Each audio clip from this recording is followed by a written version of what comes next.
All right, remembering yesterday and the last few days, we learned this beautiful speech from the Lubavitcher Rebbe about this week's Torah portion. And it said, the Rebbe said that this week's Torah portion, although it seems to be a big jumble of occurrences that are totally opposite one from the other, namely that Moses went up on Mount Sinai, which was the high point of Judaism. God had taken the Jews out of Egypt and amazing miracles and split the sea for them and gave them bread from heaven and water from a rock, etc. But it was all leading up to this one big central moment in the history of the world, namely the giving of the Torah.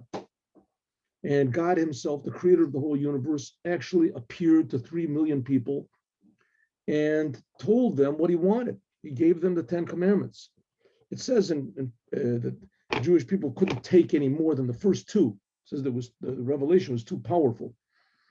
But nevertheless, they did hear the first 2 commandments directly from God. There's never been such a thing like that in the history of the world. Nobody even claimed it. It's not even a science fiction book. The 3 million people that are there, whose ancestors are living today, and they can testify that their parents told them that it really happened, because their parents told them that it really happened. It's written in a book that's been accepted for 3,300 years since it happened, that God gave them the Torah. God told them what he wants. And one of the things, they heard directly from God, and the revelation was so great, their souls jumped out of their body. One of the things they heard was, don't worship any other gods, only the God that took you from Egypt and creates the world and gave you the Torah. And they did it. They worshiped. 40 days later, they all worshiped the golden calf. Okay, so that's the highest point of Judaism, was the giving of the Torah. The lowest point of Judaism was 40 days afterwards, just 40 days, and they all worshiped the golden calf. And Moses, then it got even worse. Moses broke the tablets. He broke the first tablets. So that's pretty low. So we have, then after that, Moses got forgiveness from God, and God gave him the 13 attributes of mercy, which we talked about yesterday in yesterday's class, which I, for some reason, did not press the button, so it wasn't recorded. But God willing, I'll try to record it now. And then Moses got forgiveness from God, and God gave him the second tablets. So these, on one hand, it's up and down and up and down. What's going on? So the Rebbe said, really, it's one part of a continuation, and that's what we're learning right now. Let's go.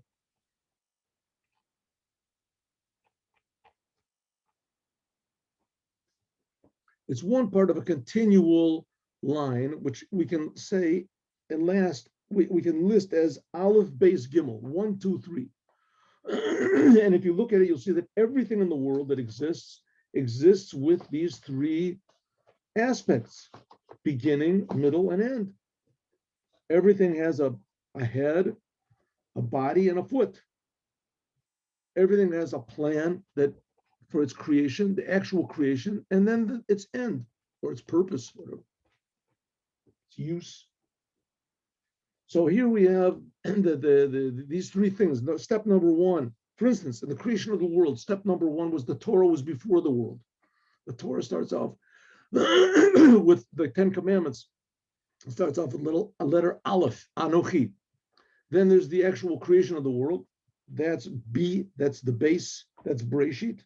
And then there's the sum conclusion of the world, the purpose for which the world was created, and that's the Geula, the future redemption. So it's also hinted at over here. There was, first of all, the first tablets. That's step number 1. Then there was the sin. And then there was the second tablets. That's step number 3. So let's see. But nevertheless, as however it comes out, they are all seemingly not connected one to the other. Why do you have to have in the middle such a terrible thing as the sin of the golden calf and the breaking of the tablets in order to come to this number 3? So the Rebbe says like this. The explanation is like this. Oh, 1 second. Are you seeing what I'm doing? 1 second. Is this up? No, maybe not. Oh, there we go. Good. Boker Tov. Good morning. Good.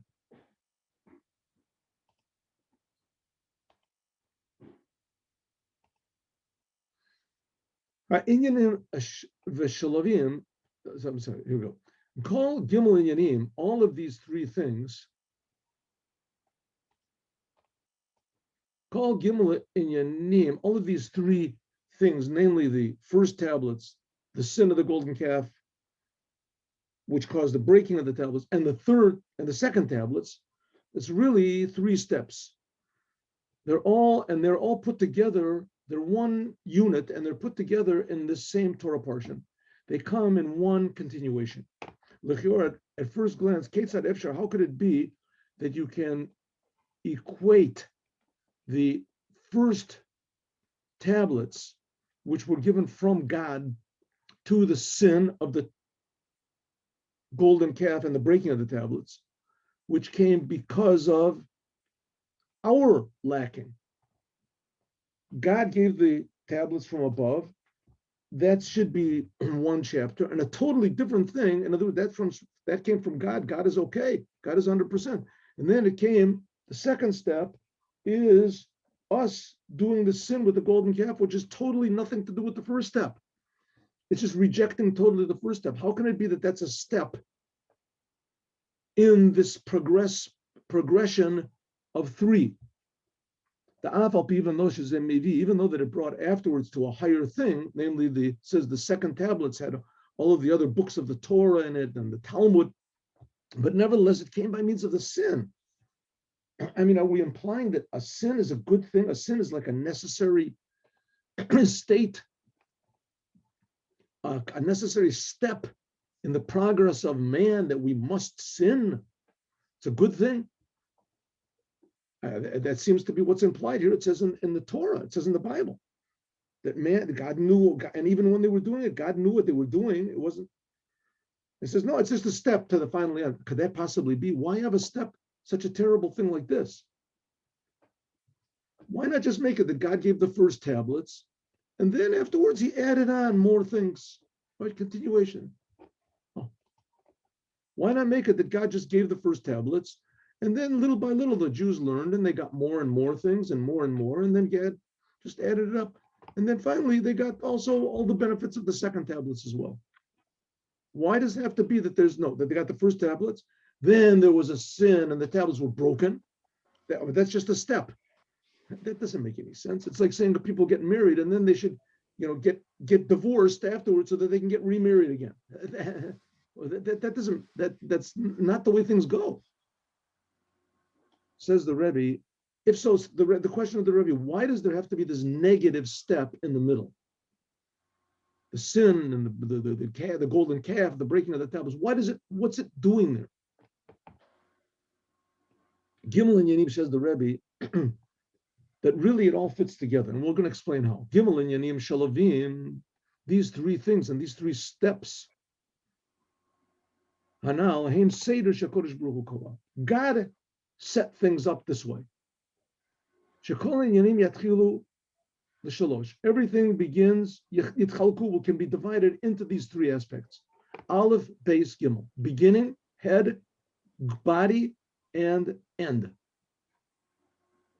Shala'ach Reishi saying that after the first thing, number Aleph has to come the middle. Set number 2. And by means of this, it finally comes to the end purpose. And this brings to the completion of first of all, there has to be the Aleph, the beginning. Then there can be the use of the thing. And by means of using it, it can come to the purpose, the goal. Like we said before. Okay, now the question is still a question. How in the world can the sin of the golden calf be a step in a positive direction? How can this be? Yesh Lomar, we can say, Shedarga base, that the second step, namely the sin of the golden calf in our case, he lorak benogel klolos the bria. This is not just in regard to the entire creation of the world, what do we say? That how was the creation of the world? The creation of the world was also 3 steps. 1, 2, 3. 1 was the oneness of God. Step number 2, God concealed his oneness. That's it's called the contraction, the tzimtzum. And then after that, he made a world. Maybe we can say that this idea of the contraction was not just regard to the creation. God wanted there to be a world, but also the result which would come from it. What does it mean? Until the whole idea of the sin and the breaking, etc. In other words, this whole idea of the tzimtzum that God made, that God concealed himself before he created the world. This is before time. Before time and space and spirit and etc. There was what's called God concealed himself. That this was not only just in order to create the world, but it was in order so that there would be the sin of the golden calf and breaking of the tablets. Listen, giving of the Torah was such a monumental thing, such a central point in the creation of the world, which, by the way, shows you how misguided all the educational systems are in the world, that they totally leave this amazing historical event out. Not only historical, but it's also psychological. It affected everybody in the world. And not only that, it's philosophical. It gave all the value systems of all people, and sociological and also physical. It says when the Torah was given that all of the blind could see and the deaf could hear. What's that got to do with the Torah? Well, it's important. Nevertheless, it's left out of all the books, the sociology books and the psychology books and the history books. What? What? Hello? Where? What? 1 minute. We have to fix this up. Yeah. Oh, okay.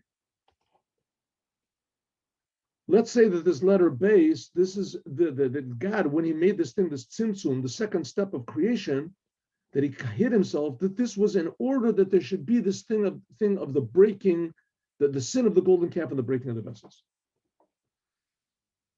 As important as the giving of the Torah was, so also is important the sin and the breaking of the tablets. I'm sorry, not the vessels, the tablets. Chassidus, like Chassidut explains what it says on the pasuk, Nor alila al bnei Adam. It's a sentence in Psalms. If you want to, you can look Psalm 66. God, Nor alila al bnei Adam, that God made a terrible stumbling block for man. Sheched etzadat, that this sin that of man, of the first man, when the first man ate from the tree of knowledge, it was the same thing as this sin now. The sin of the golden calf was like a second chance to fix up the sin of the tree of knowledge of good and evil. According to the Torah, when man ate from the tree of the knowledge of good and evil, it brought death into the world. According to the Torah, when God gave the Torah at Mount Sinai, it stopped death. It was a chance that it could be permanently fixed up if the Jews would have just accepted the Torah totally and not worshipped idols. But Jews like to worship idols. What can we do? It says that why do the Jews like to worship idols? Because that's what God put into their nature. It's an alila. It's like a stumbling block. God put the stumbling block into man, the first man as well. That sometimes there overpowers selfishness, egotism of the Yetzer Hora, of the evil inclination. In this case, it means evil inclination in simple terms is selfishness. Ala Adam, that a person doesn't think in great big terms of what's right and what's good, or at least he doesn't do it. He might know what's right, but he doesn't do it because there's a thing called the Yetzer Hara, the evil impulse, selfish impulse. Why is it Harizeh Mishum she Milamayla Mesito Allah Yetzer Hora Lavi Olachet? Because from above, God tempted man. He sent him the serpent, whatever you want. He sent the serpent to his wife. Nevertheless, inside of every human being is this desire to listen to his urges, regardless of the results. If it feels good, that's okay. What is it bad? Is it good? That's not important. That's what's called the evil impulse, the selfish impulse. Where did it come from? From God. Shekain b'nei adam mitzad atzmam, because people on their own, it's not relevant at all that a person should do a sin. But calling in bo rak b'galal zeh shekodesh baruch hu b'chazdo, it's only because of God and His great kindness wanted to bring people to an elevation, the highest elevation possible, namely that they could choose to serve the Creator. Higher than it was if God would just have left them alone and created them and just left them alone. Therefore, alila nitlabo. Therefore, there was, if you want to call it, that the stumbling block was attributed to God. Benasit yurida lefisha. Therefore, temporarily there is a descent in every person. Every person gets urges. Every person gets the negative thoughts, impulses to do things. Al derech, like it says, barega katana zavticha. Like it says, temporarily, for just a small instant, God leaves a person. He gets this the desire in his mind to destroy, to kill, to whatever it is, to get addicted to things, to be depressed, to be comes into a person's mind.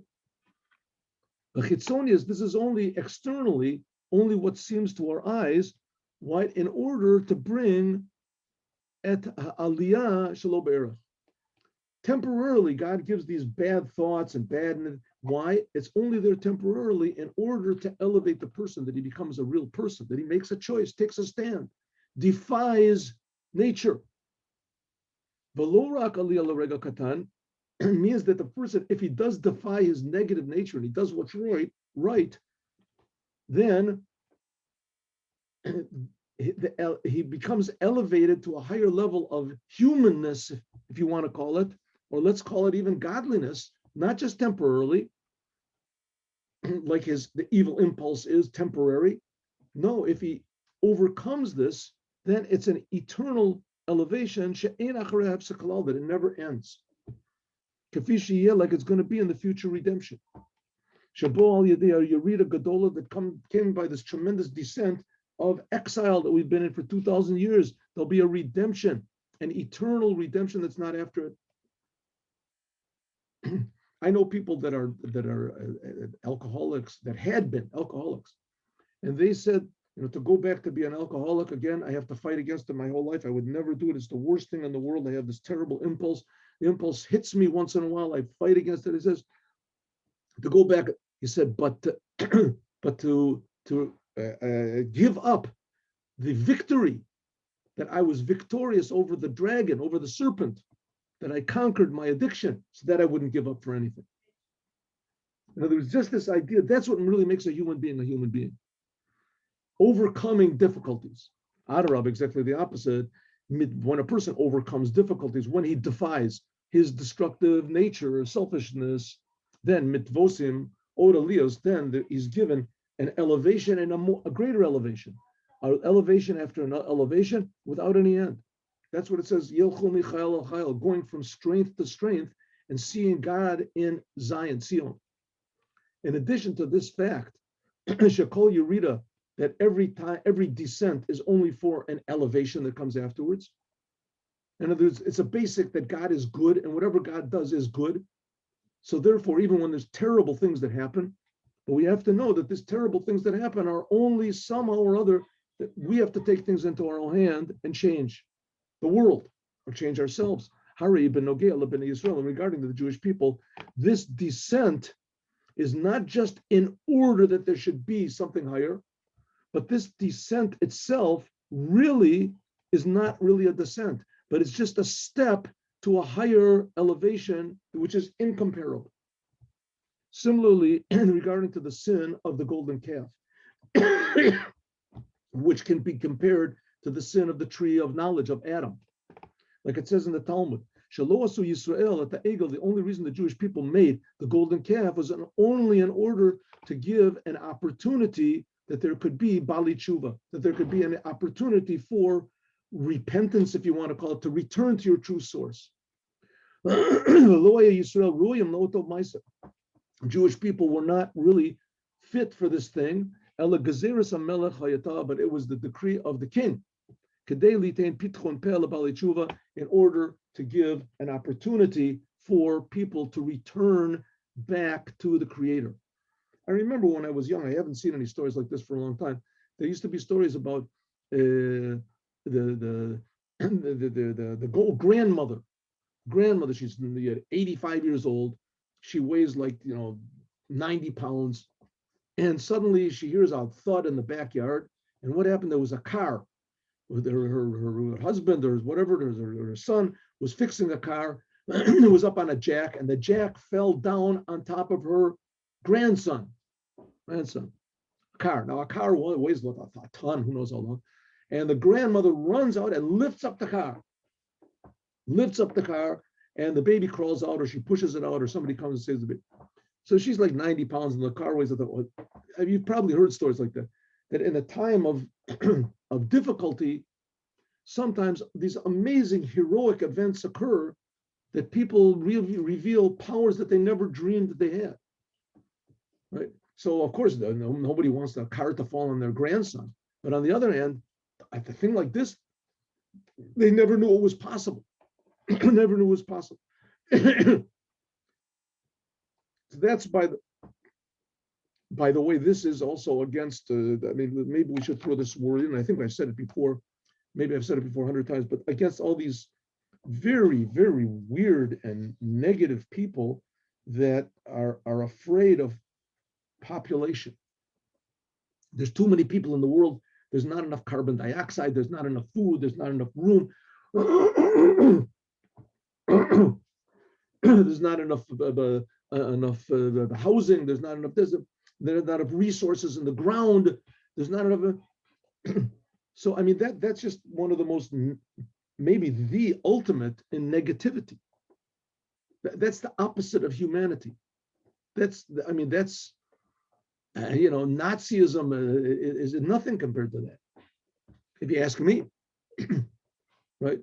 Ask me. What is it basically saying? That man is his own enemy. All men are their own enemy. Maybe hidden behind this is the superior race. What I don't know. Could be.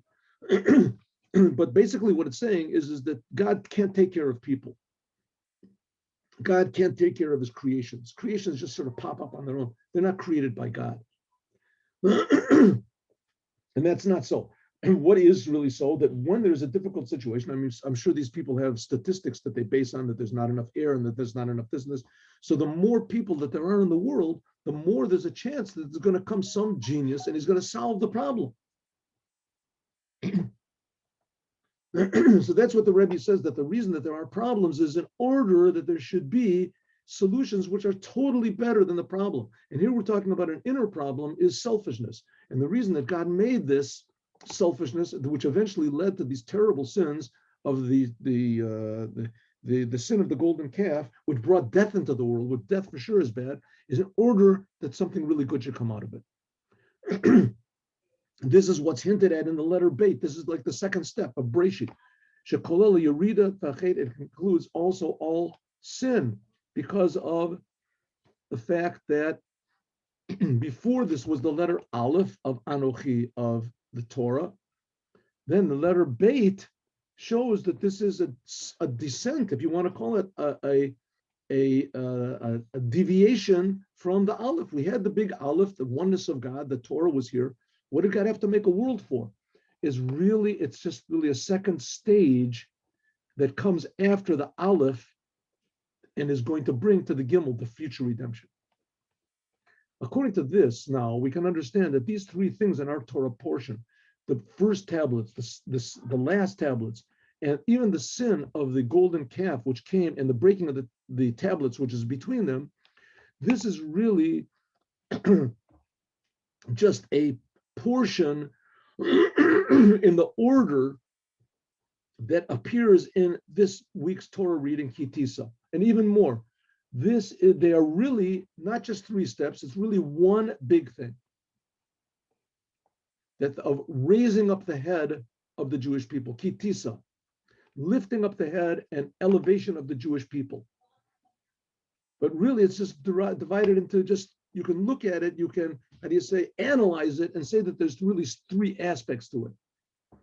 There's three ways that it's expressed the elevation of the Jewish people. Aleph, the first tablets which caused simply and a raising up of the Jewish people. The Jewish people came to Mount Sinai. God chose them.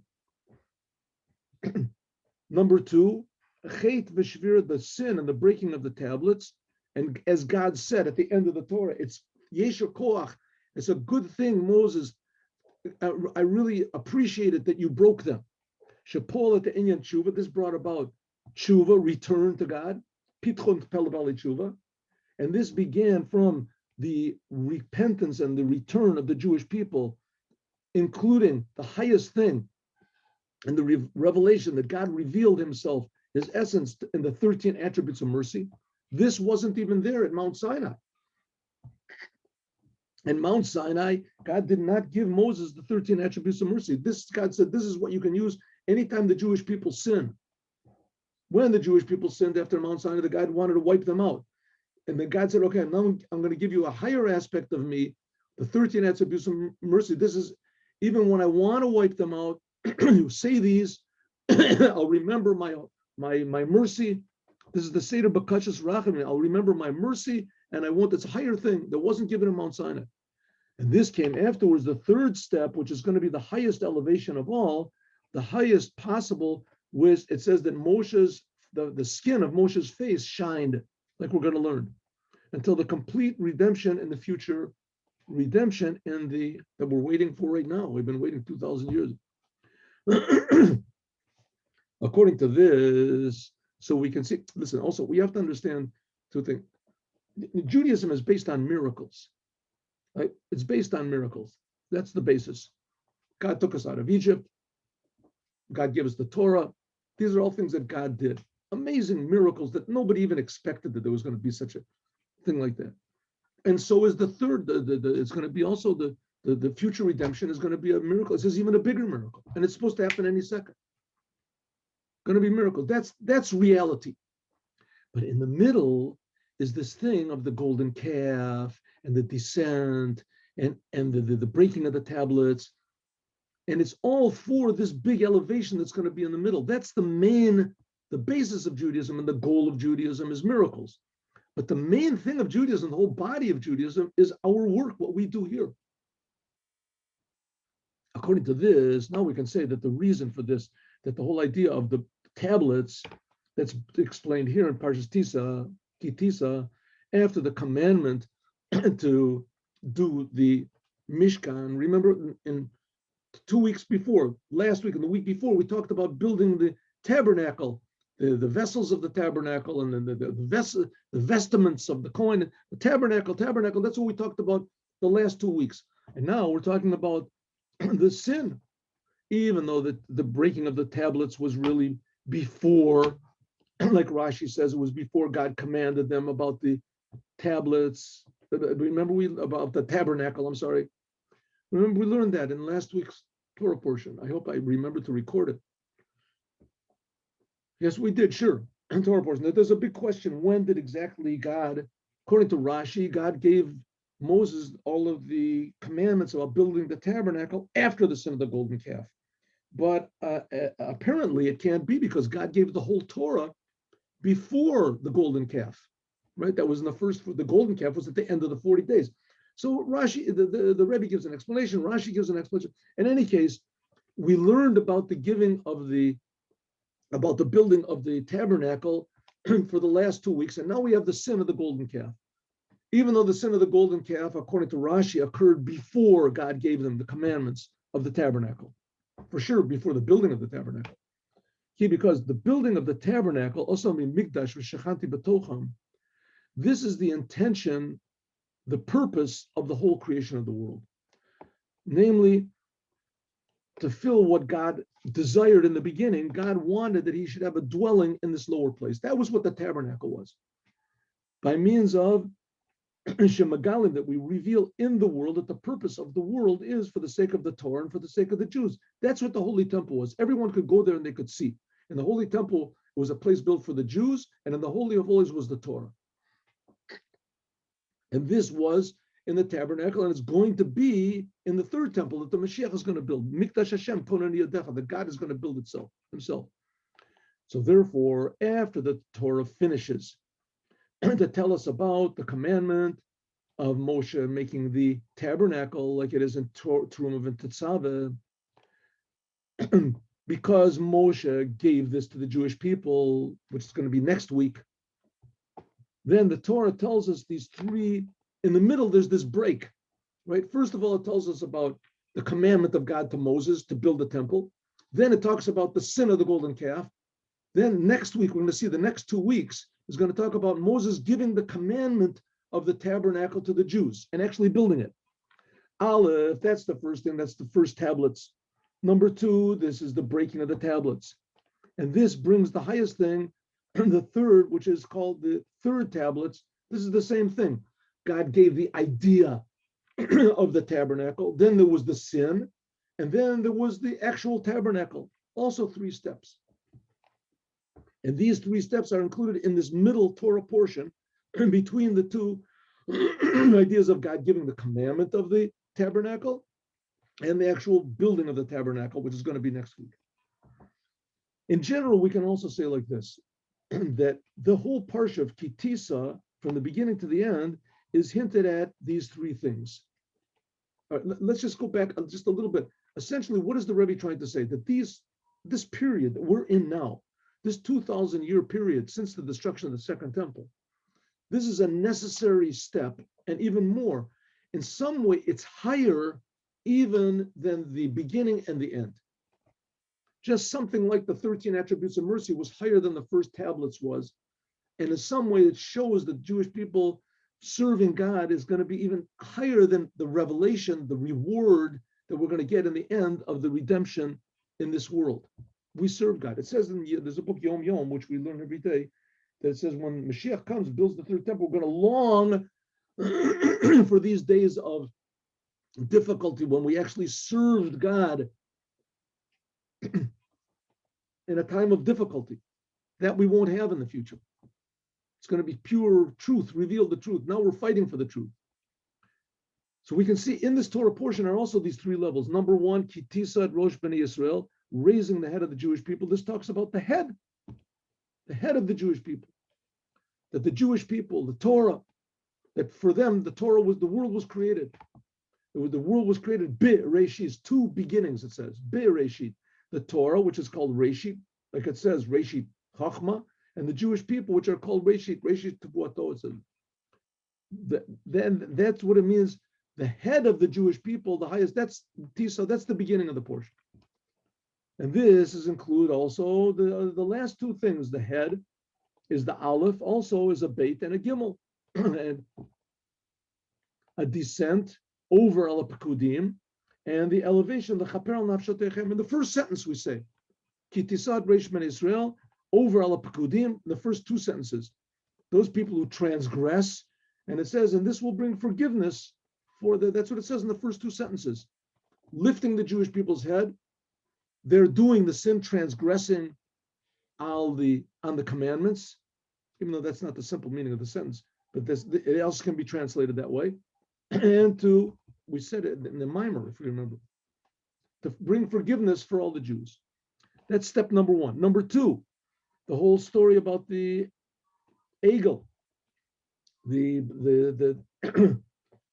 golden calf and the breaking of the tablets. And the end, that's the last tablets, the second tablets, and the descent of Moshe from the mountain, and the skin of his face shined. That this is what is a continuation, the call osas in the final end of the whole Torah. How does the Torah end? It says that there was never a prophet like Moses. All the miracles and the signs that he made, the signs and the miracles, and all the great fear that he made Moshe, the awesomeness that he did, and to the eyes of all the Jewish people. And Rashi says, what was the miracles that he did? That he broke the tablets. That's talking about what happened in this Torah portion. Similarly, is also hinted at these 3 things in the 3 holidays. Oh, now we're talking about the holidays. Holiday of Pesach, that's the first holiday. That's what's coming up now. This is connected to the spring, the beginning of the months of the year. Aviv is in an order, Aleph base. Order, this is God coming from above to below. Passover. God did everything. revelation from above to below. After that, the holiday of Shavuot. Shavuot is number 2. That is attached to the whole idea of the wheat harvest. This means our service from below to above. And of course, like we said before, that the holiday of Shavuot, in fact, the Jews really didn't get the Torah. Moses broke it 40 days later. That's the thought. And also Chag HaAsif, Tekufas Hashana. This is the holiday of Sukkot, when the gathering, the harvest holiday. Bizman she'ata osef tevuatcha min hasadeh labayit, shehu bechazarat Hashana. This is the third of the holidays, which is this gathering everything you did for the whole year. Like the same thing will be in the future redemption, the gathering of all the Jews from all the corners of the world. There will be the gathering of them to the land of Israel, all the whole, together with all the holiness that's in the world that they've gathered up all this time. Don't think we're going to make it to the end, but we can try. Let's try.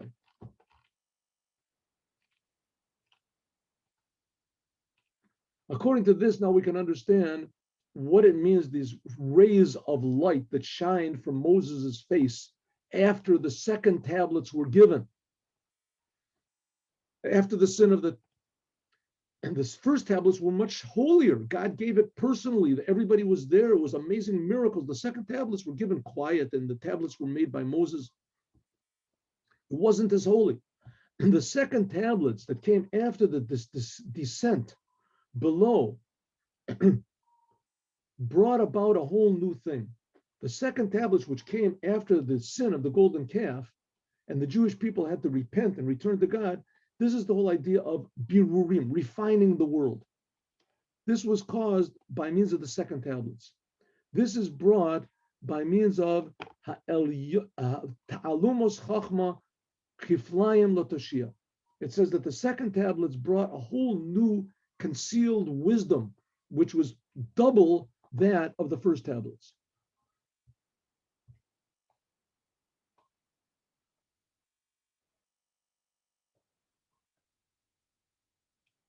I don't know what this number 75 is here for. Maybe it seems to.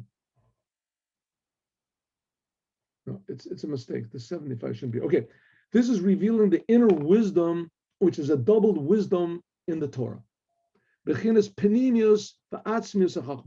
Here is revealed a big mystery of the Torah, which was not in the first tablets. This was even higher than the first tablets. The second tablets held a concealed mystery and mysteries that weren't in the first tablets, because it was by means, this was revealed by Moshe Rabbeinu. That's why it says also that why he got the 13 attributes of mercy, which is higher. That's why Moses' skin of his face was shining. Why? Because it says the wisdom of man shines up his face. Chachmas Adam Ta'ir Panav. It's a sentence in Ecclesiastes, that this is the light of the essence of God, which is higher than being enclosed in the world.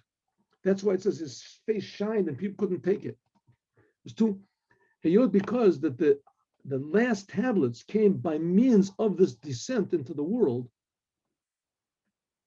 Namely, Moses had to carve out for himself, take stones from the world and carve them out. Not like the first tablets, that the first tablets were the work of God's hand. The tablets themselves, they were the physicality of them was actually done by God. It was a miracle. The second tablets were were made from physical stones, was regular. It says that God made a miracle. He showed Moses, and we learned about this yesterday, that he showed Moses that there was sapphire stones in his tent, hidden under his tent. But still, it was normal sapphires. It wasn't. In other words, this is the ability to take things which are not desirable, even against the Torah, to elevate them also, which that's what the second tablets were. They were because the Jewish people worshipped the golden calf and they repented. So therefore, there was shining the face, the skin of the face of Moshe. And so the point that to the degree that everyone was afraid to come near Moses. Therefore, Moses had to put on his face a covering in order to hide this revelation of the Torah, which was in the second tablets. But this concealment was only wasn't in regard to the Jewish people on their own, because God spoke to the Jewish people face to face without any concealment. That's what it says, that when God on Mount Sinai, that God appeared to them face to face. Therefore, the time when Moses spoke to the Jewish people what God commanded, he would take away this covering. And then the Jewish people would see that the face of Moshe was shining. It was when Moshe came out, his face was covered. When he spoke to the Jewish people, he took off this covering. Only the time when Moshe and the Jewish people had some connection to the world in order to do things in the world, then Moshe put back on the covering. But when Moshe gave Torah to the Jewish people, then he removed this covering from his face. When he was dealing with the world and the Jews were dealing with the world, so he put the covering over in order that the world would be able to receive this revelation and it wouldn't be negated in its being. In other words, the whole intent of the purpose of this covering over Moses' face was not to conceal himself, but it was in order that the revelation should be given to the Jewish people, and then the Jewish people should use it in order to affect the world properly. And when, by means of the service of a Jew in refining the world, then he brings about that also, wherever a Jew happens to be in the world, he is able to accept this revelation of the skin of the face of Moshe in a complete way, as it's going to be in the future redemption, the Gimel. So what's the Rebbe saying? This 2,000 years that we're in now, this is like represented in our Torah portion, Kitisa, of the sin of the golden calf and the breaking of the first tablets. So a person could think, well, that's it. I mean, there can't be anything worse than that. God has obviously, given up on us. The tablets are broken, the temples are destroyed, Jews are all scattered around, and that's it. So the Rebbe said, no. It's not so. Exactly the opposite. This is just step number 2. And indeed, it's step number 2 in order to bring us to a true realization of who we really are. And by means of the Jewish people realizing how special the Jews are and how tremendously important we are supposed to be to the world, to reveal to the world this oneness of God, the shining of the face of Moshe, to bring this to the whole world. So then we can bring to the third step, which is the main thing, is the future total redemption, the revelation of the truth and reality and health and meaning and blessing in the world the way it's supposed to be. V'lo yakanef od morecha, it says that God will not conceal himself anymore from the Jewish people and from the world. And your eyes will see your teacher, they will see God. In the Jewish people, this will be in the Jewish people as they are found in the world. In other words, in the future redemption, people won't just become like spaced out and they'll become angels and they'll become, lobotomized, and everybody will just be, coasting on waves and clouds of pleasure and oneness and ecstasy. It's not going to be that way. That's not what's going to be. It's going to be everybody's going to really realize who they are and why God is creating them. And everyone will feel that God is creating them, and they'll feel the essence of the fact that they're being created and why they're being created, and their potential will be revealed in the world. And this will show the whole world that really everything is like that. The whole world contains a tremendous godly potential.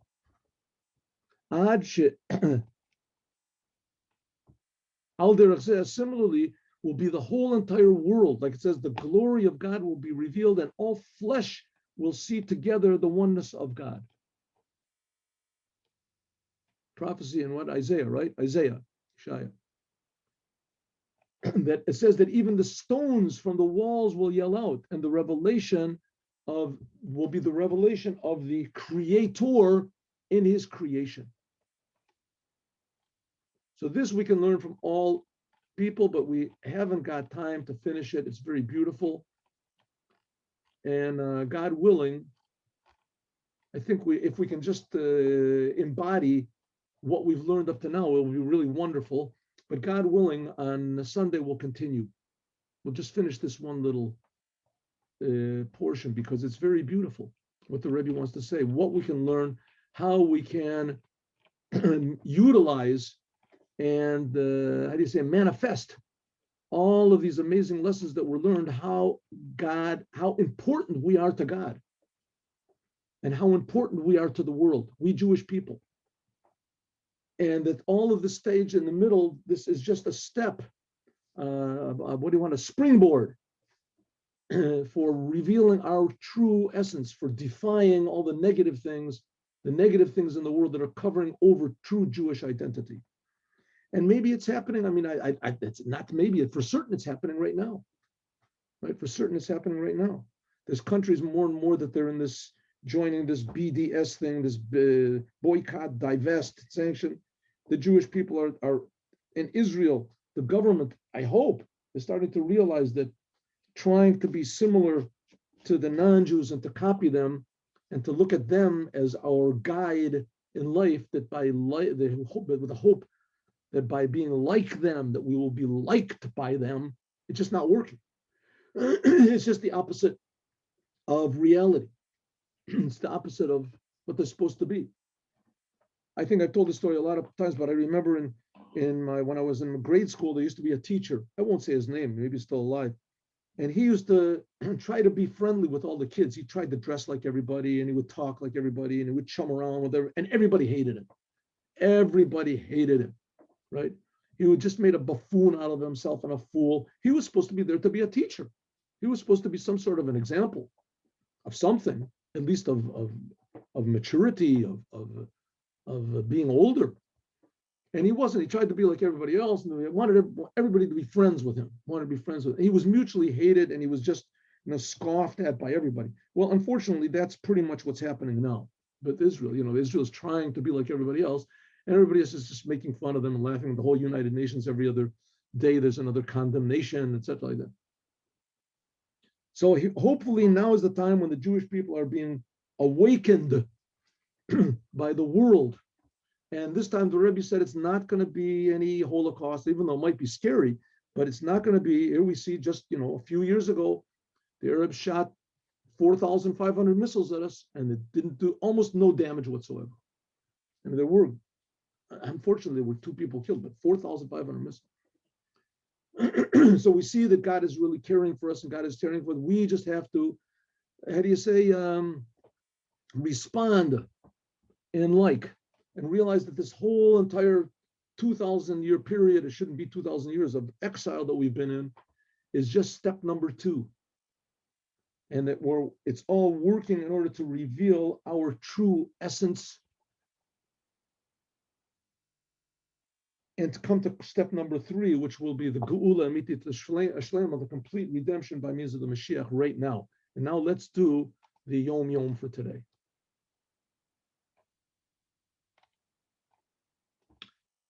So,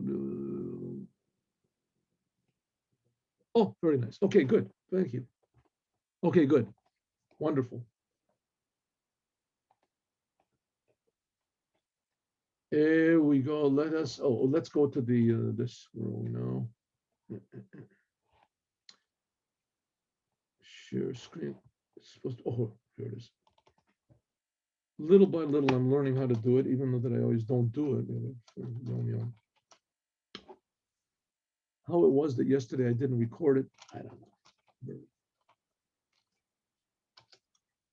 No, it's supposed to be here. Excuse me. Yeah. Yom Yom Chabad. Excellent. Excellent. Today is the 21st day of Adar. Adar for 21st day.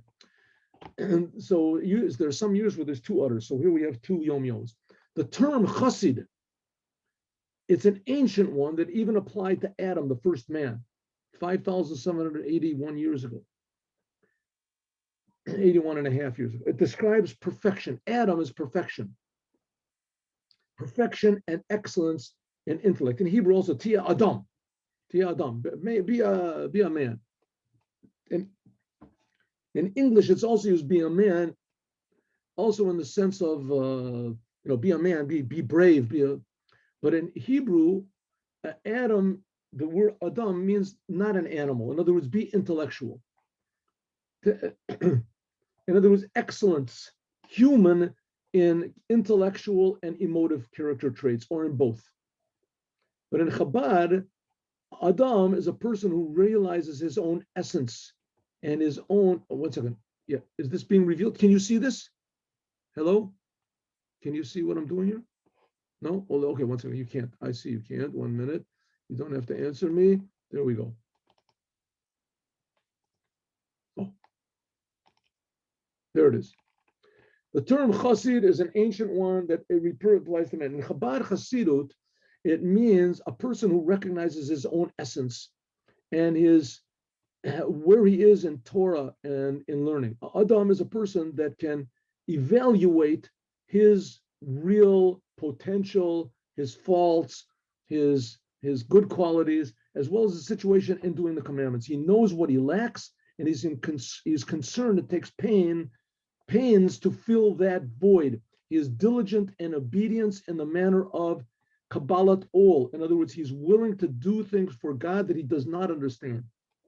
Adam is a person that realizes that he uses his understanding to improve himself, and also uses understanding to realize that there's some things that understanding cannot grasp, some good things that understanding, and that's called accepting the yoke. He has to do what God says, sometimes above understanding. That's Adam, a man. The Tzemach Tzedek said that my grandfather, the Alter Rebbe, he said that the Torah was given to Moshe, but Moses was very generous and he gave it to the Jewish people in a very generous way. There's a constant fire, which is a Eish Tamid, a constant fire regarding to the ideas of Chassidut Chabad. This was given from the Maggid of Mezrich to my grandfather, the Alter Rebbe. My grandfather, the Alter Rebbe, the one who wrote the Tanya, he was generous and he gave it to anyone who occupies himself with Chassidut. I am absolutely certain that whoever teaches another person Chassidut and arouses in him that godly constant fire is assured of this reward, that his merit will never be extinguished. Lo tichbeh. Lo tichbeh. In other words, what does it mean? We said the first one is a person, an Adam, a man. Adam is a person that knows how to properly assess himself and to take any possible steps necessary to improve his connection to God, even if it means to do things that God says that are the opposite of what he understands. To do what God wants, if it means understanding, then he uses his understanding. If it's above understanding, then he does that also. That's an Adam. The second one said that a person who's a chassid has to light a constant fire. That constant fire is chassidut.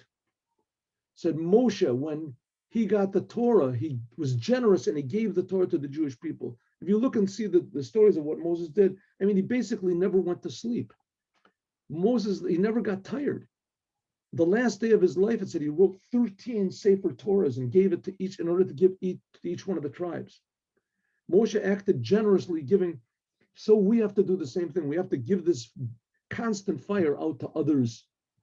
And anyone who does it, that his reward will never be extinguished. Lo tichbeh. God bless everyone. Have a good Shabbos with Moshiach now.